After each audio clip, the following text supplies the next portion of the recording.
Hi friends, എല്ലാവർക്കും സുനിത കിച്ചണിലേക്ക് സ്വാഗതം. ഇന്ന് നമ്മൾ പരിചയപ്പെടാൻ പോകുന്നത് നല്ലൊരു അടിപൊളി ഉണക്ക മാങ്ങ അച്ചാറിടാനാണ് പോകുന്നത്.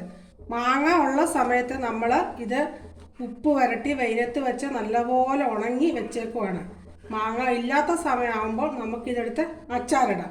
ഇന്ന് ഇത് നല്ലവണ്ണം ഉപ്പ് വരട്ടിയാണ് നമ്മളിത് ഉണങ്ങിയത്. ഇത് കൊച്ചു കിളിച്ചുണ്ടെന്ന് പറയുന്ന മാങ്ങയാണ്, നമ്മുടെ മാവേല മാങ്ങയാണ്. ഇത് പഴുക്കാനൊന്നും സമ്മതിക്കത്തില്ല, പുഴു കുത്തുന്നുണ്ട്. അതുകൊണ്ട് നമ്മൾ വിളയുന്ന സമയമാകുമ്പോൾ ഇതെല്ലാം പറിച്ച് ഉണങ്ങി വെച്ചേക്കുവാണ്. ഇത് നമുക്ക് എങ്ങനെ അച്ചാറിടുന്നതെന്ന് നോക്കാം. ഈ ഉണക്കമാങ്ങ ഞാൻ 2 കപ്പ് എടുത്ത് വെച്ചേക്കുവാണ്. ഈ മാങ്ങയിലോട്ട് നമുക്ക് തിളച്ച വെള്ളം ഒഴിച്ച് പരക്കെ വെക്കണം. ഇതിന് ആവശ്യമായ സാധനങ്ങൾ എന്തൊക്കെയാണെന്ന് പരിചയപ്പെടാം. 3 കുടം വെളുത്തുള്ളി, നല്ല ഒരു കൂട്ടം ഇഞ്ചി, ആവശ്യത്തിന് കരിവേപ്പില. ഞാൻ നല്ലെണ്ണയ്ക്കകത്താണ് 1 കപ്പ് നല്ലെണ്ണ, ഒരു 3 ടേബിൾ സ്പൂൺ മുളക് പൊടി, 1/2 ടേബിൾ സ്പൂൺ മഞ്ഞൾപ്പൊടി, കായപ്പൊടി 1 ടേബിൾ സ്പൂണ്, ആവശ്യത്തിന് ഉപ്പ്. മാങ്ങയ്ക്ക് ഉപ്പ് ചേർത്ത് നമ്മൾ ഉണക്കുന്നത് കൊണ്ട് അത് നോക്കിയിട്ട് ഉപ്പിട്ടാൽ മതി. പിന്നെ ഉലുവാപ്പൊടി, കടുക്, വിനാഗിരി 3 ടേബിൾ സ്പൂൺ വിനാഗിരി ചേർക്കണം. ഇനി നമുക്ക് ഈ തിളച്ച വെള്ളം അരമണിക്കൂറെങ്കിലും ഈ മാങ്ങയ്ക്കകത്ത് ഒഴിച്ച് വെക്കണം. മാങ്ങയ്ക്കകത്ത് ഒഴിച്ച് വെക്കുന്ന പറഞ്ഞാൽ ഈ മാങ്ങ നല്ലവണ്ണം സോഫ്റ്റ് ആകാനാണ് ഈ മാങ്ങയ്ക്കകത്ത് തിളച്ച വെള്ളം ഒഴിച്ച് വെക്കുന്നത്. നല്ല പരക്ക വേണം ഈ വെള്ളം ഒഴിക്കാൻ. മാങ്ങയ്ക്കകത്ത് പരക്ക വെള്ളം ഒഴിച്ച് ഇങ്ങനെ അരമണിക്കൂറെങ്കിലും വെച്ചേക്കണം. എന്നാലേ ഈ മാങ്ങ നല്ലപോലെ സോഫ്റ്റ് ആകത്തുള്ളൂ. എന്നിട്ട് നമുക്ക് ഇത് നല്ലപോലെ ഇങ്ങനെ ഇരിക്കട്ടെ. സോഫ്റ്റായിട്ട് നമുക്ക് അരമണിക്കൂർ കഴിഞ്ഞിട്ട് ഇടാനെടുക്കാം. മാങ്ങ വെള്ളത്തിൽ നിന്ന് അരമണിക്കൂർ കഴിഞ്ഞ് നമ്മൾ കോരി വെച്ചു. എന്നിട്ട് നമുക്ക് പാലടപ്പത്ത് വെച്ച് എണ്ണ ഒഴിക്കാം.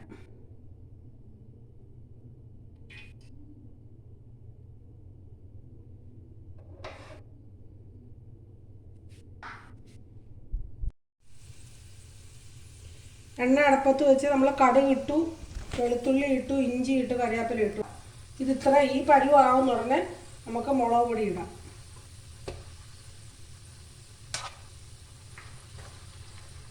അത് കഴിഞ്ഞിട്ട് മഞ്ഞൾപ്പൊടി.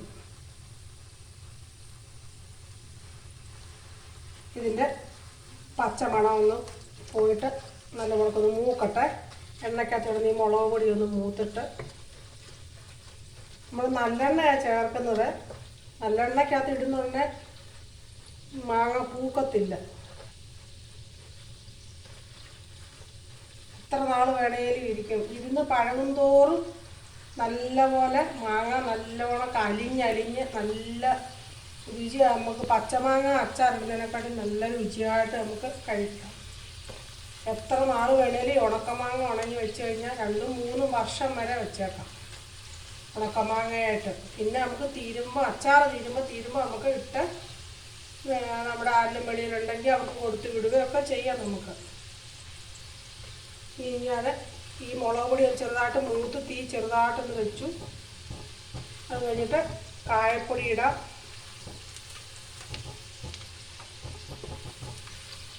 ഉലുവാപ്പൊടി കുറച്ചിട്ടു.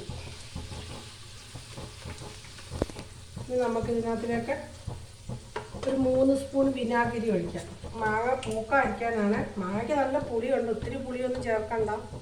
നല്ല പുളിയുള്ള മാങ്ങയാണ് കൊച്ചു വിളിച്ചുണ്ട മാങ്ങ. ഒരല്പമേ ഒഴിക്കുന്നുള്ളൂ വിനാഗിരി.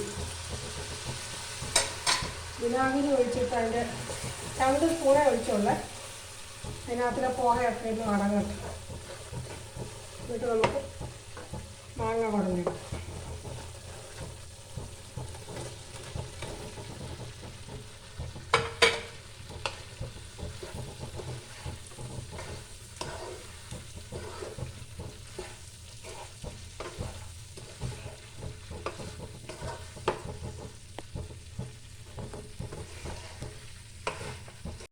നമ്മുടെ അടമാങ്ങ ഇവിടെ അച്ചാറിട്ടത് റെഡി ആയിട്ടുണ്ട്. ഞങ്ങളുടെ ഇവിടെ ഉണക്കമാങ്ങ എന്നാണ് പറയുന്നത്, വേറെ സ്ഥലങ്ങളിലൊക്കെ അടമാങ്ങ എന്നാണ് പറയുന്നത്. ഇത് ഒട്ടും വെള്ളം ചേർത്തിട്ടില്ല, നല്ലെണ്ണയിലാണ് ഇത് ഇട്ടേക്കുന്നത്. എല്ലാവരും ഇതൊന്ന് ട്രൈ ചെയ്യണം. ഞങ്ങൾക്ക് ഇഷ്ടപ്പെട്ടിട്ടുണ്ടെങ്കിൽ ലൈക്ക് ചെയ്യുക, ഷെയർ ചെയ്യുക, സബ്സ്ക്രൈബ് ചെയ്യുക. Thank you. പുതിയ വീഡിയോയിലേക്ക് നമുക്കിനിയും കാണാം.